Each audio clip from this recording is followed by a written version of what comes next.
Ces questions ne sont plus théoriques. Elles se posent maintenant, concrètement, avec cette transaction.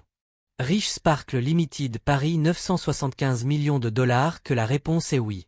Que les consommateurs ne feront pas la différence, ou qu'ils s'en moqueront.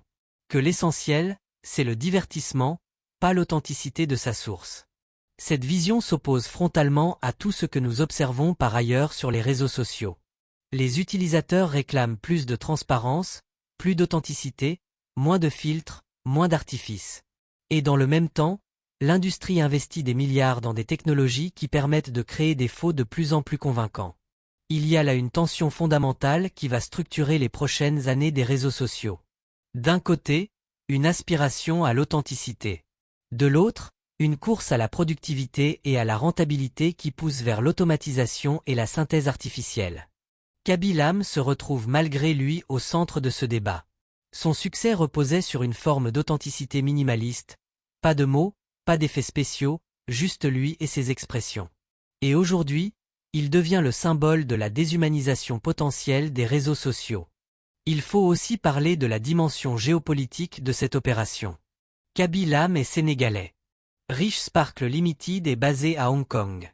TikTok, la plateforme qui l'a rendu célèbre, est chinoise. Cette transaction illustre parfaitement les nouveaux rapports de force dans l'économie numérique mondiale. Les talents émergent partout, y compris dans des pays qu'on qualifiait autrefois de périphériques. Mais les capitaux et les infrastructures technologiques restent concentrés dans quelques zones. États-Unis, Chine, parfois Europe.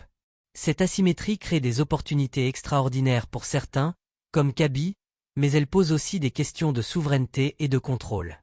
Qui possède réellement l'économie de l'attention? Qui décide de ce qui se montre, de ce qui se vend, de ce qui influence des milliards de personnes chaque jour? Ces questions dépassent largement le cas individuel de Kaby Lame, mais son histoire les cristallise parfaitement. Une chose est certaine, nous venons de franchir un nouveau seuil. Les créateurs de contenu ne sont plus seulement des entrepreneurs. Ils deviennent des actifs financiers, des produits commercialisables, des entités clonables. Leur corps, leur voix, leur image peuvent être achetés, vendus, reproduits à l'infini. Pour certains, c'est une opportunité incroyable. Pour d'autres, c'est une dérive inquiétante. Mais pour tous, c'est un signal.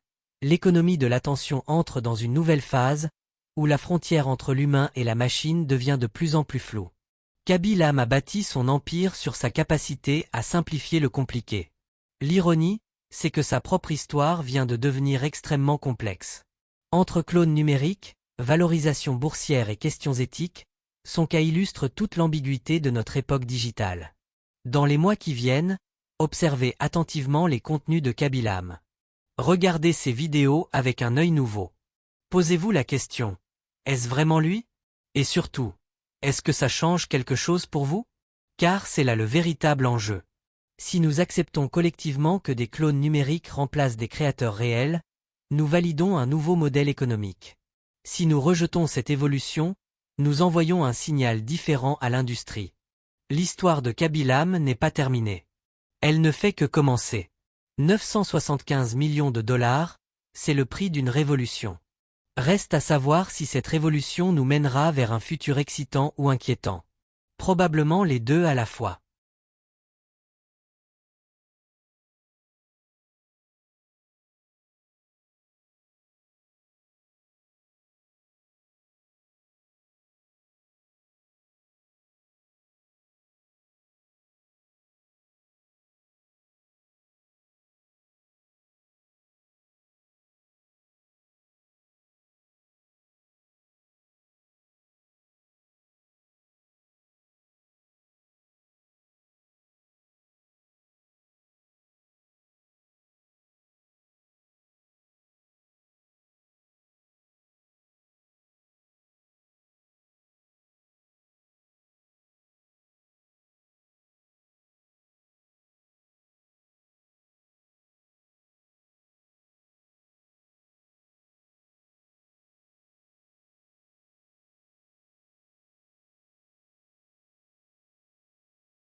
Imaginez vendre votre image, votre visage, vos expressions pour près d'1 milliard de dollars.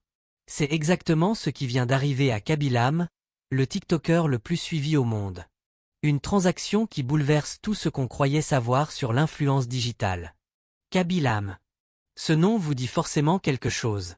Ce Sénégalais de 25 ans, devenu italien, c'est ce créateur qui, sans prononcer un seul mot, ridiculise les vidéos trop compliquées avec ses expressions faciales désormais iconiques. Un haussement d'épaule, un regard blasé, et le tour est joué. Simple, efficace, universel. Avec plus de 160 millions d'abonnés sur TikTok, Khaby Lame règne en maître absolu sur la plateforme depuis 3 ans maintenant. Mais l'histoire que nous allons vous raconter aujourd'hui va bien au-delà du simple succès d'un influenceur. Le 11 janvier dernier, une annonce a fait l'effet d'une bombe dans l'industrie digitale. Step Distinctive Limited, la société de Khaby Lame, a été rachetée par Rich Sparkle Limited, une holding basée à Hong Kong, pour la somme astronomique de 975 millions de dollars. Oui, vous avez bien entendu, 815 millions d'euros. Mais ce qui rend cette transaction vraiment extraordinaire, ce n'est pas seulement le montant. C'est ce que l'acheteur compte faire de Khaby Lame. La holding ne s'est pas contentée d'acquérir une marque ou une entreprise classique. Elle a acheté bien plus que ça. Elle a acheté un être humain virtuel. Au cœur de cette opération se trouve un projet qui relève autant de la science-fiction que de la réalité économique. La création d'un clone numérique de Khaby Lame généré par intelligence artificielle. Un jumeau digital qui reproduirait parfaitement ses expressions faciales, ses mouvements, son essence même. Selon les documents officiels de Rich Sparkle Holdings Limited, ce clone IA permettrait de produire du contenu à une échelle dépassant les contraintes humaines en matière de planification et de fuseaux horaires. Traduisez, pendant que le vrai Khaby dort, mange ou vit sa vie, son double numérique continuerait de créer du contenu 24 heures sur 24, 7 jours sur 7, dans toutes les langues, pour toutes les zones géographiques. Pour rendre cela possible, Khaby Lame aurait accepté de céder ses données biométriques. Ses expressions faciales caractéristiques, celles-là même qui ont fait son succès planétaire, vont être scannées, analysées, numérisées, puis reproduites par des algorithmes d'intelligence artificielle. Pensez-y un instant. Dans quelques mois, vous pourriez regarder une vidéo de Khaby Lame sans que ce soit réellement lui. Son visage, ses gestes, son timing comique, tout sera là. Mais derrière l'écran, ce sera une machine qui aura créé ce contenu. La holding Rich Sparkle ne cache absolument pas ses ambitions financières. L'objectif affiché ? Générer 4 milliards de dollars de revenus annuels grâce à cette stratégie. 4 milliards. C'est 10 fois le montant de vente de l'entreprise de Khaby. Un retour sur investissement qui ferait pâlir n'importe quel hedge fund. Comment compte-t-il atteindre un tel chiffre ? En exploitant l'avantage considérable de Khaby, l'universalité de son contenu. Ces vidéos ne nécessitent aucune traduction. Un montage astucieux, une expression faciale bien placée, et le message passe auprès de n'importe quelle audience, n'importe où dans le monde. Rich Sparkle veut convertir cette influence mondiale en empire commercial. Des partenariats avec des marques internationales, des campagnes publicitaires simultanées sur tous les continents, du contenu sponsorisé produit en masse sans que Khaby ait besoin de lever le petit doigt. Le clone IA travaille, Khaby encaisse. Mais cette transaction soulève des questions vertigineuses. Khaby Lame vient littéralement de vendre son identité numérique. Que se passe-t-il si dans 5 ans, ce clone IA fait quelque chose qui nuit à sa réputation? A-t-il encore un droit de regard? Peut-il reprendre le contrôle de son image? Les termes exacts du contrat n'ont pas été rendus publics, mais une chose est certaine.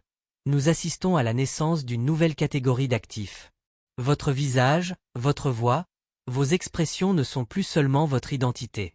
Ce sont des produits commercialisables, monnayables, cotables en bourse. Car oui, vous avez bien lu, cotables en bourse. Rich Sparkle Limited n'est pas n'importe quel holding. Cette opération s'inscrit dans une stratégie plus large de valorisation d'actifs digitaux sur les marchés financiers. L'influence digitale devient un placement financier comme un autre. Imaginez, demain, des investisseurs pourraient acheter des parts de votre créateur de contenu préféré comme ils achètent des actions Amazon ou Apple. Votre influenceur devient littéralement un produit financier dont la valeur fluctue en fonction de son nombre d'abonnés, de son taux d'engagement, de ses partenariats commerciaux. Cette financiarisation de l'influence marque un tournant historique. Pendant des années, les créateurs de contenu ont lutté pour être reconnus comme des entrepreneurs légitimes. Aujourd'hui, ils deviennent des actifs financiers à part entière, avec tout ce que cela implique. Valorisation, rachat, fusion, acquisition. Pour Kaby-Lame personnellement, cette transaction est évidemment une consécration financière. À 25 ans seulement, il devient l'un des créateurs de contenu les plus riches de l'histoire. Parti de rien, licencié d'une usine pendant la pandémie, il a transformé des vidéos tournées dans sa chambre en un empire de près d'1 milliard de dollars. Son parcours illustre parfaitement la promesse démocratique d'Internet. N'importe qui, avec du talent et de la créativité, peut devenir millionnaire.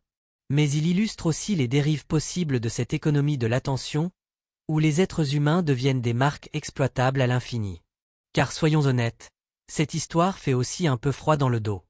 Où s'arrête l'humain et où commence la machine? Quand vous rirez devant une vidéo de Kaby-Lame dans 6 mois, saurez-vous si c'est vraiment lui ou son double numérique? La technologie deepfake existe déjà.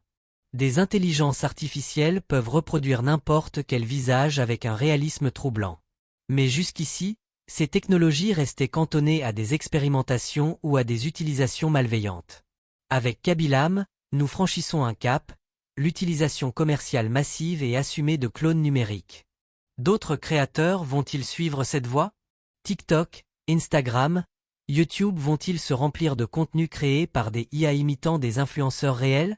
Et si c'est le cas, que devient l'authenticité, cette valeur cardinale que nous évoquions dans notre précédente analyse des réseaux sociaux? Les abonnés de Kaby-Lame le suivent pour son authenticité, sa simplicité, son humanité. Mais si demain, ils apprennent que la moitié de son contenu est généré par une machine, resteront-ils fidèles? Ou se sentiront-ils trahis? Les marques qui paient des millions pour des partenariats avec Kaby-Lame le font parce qu'elles achètent son influence, sa crédibilité. Mais quelle est la valeur d'une recommandation faite par un clone numérique? Un algorithme peut-il vraiment influencer des décisions d'achat aussi efficacement qu'un être humain?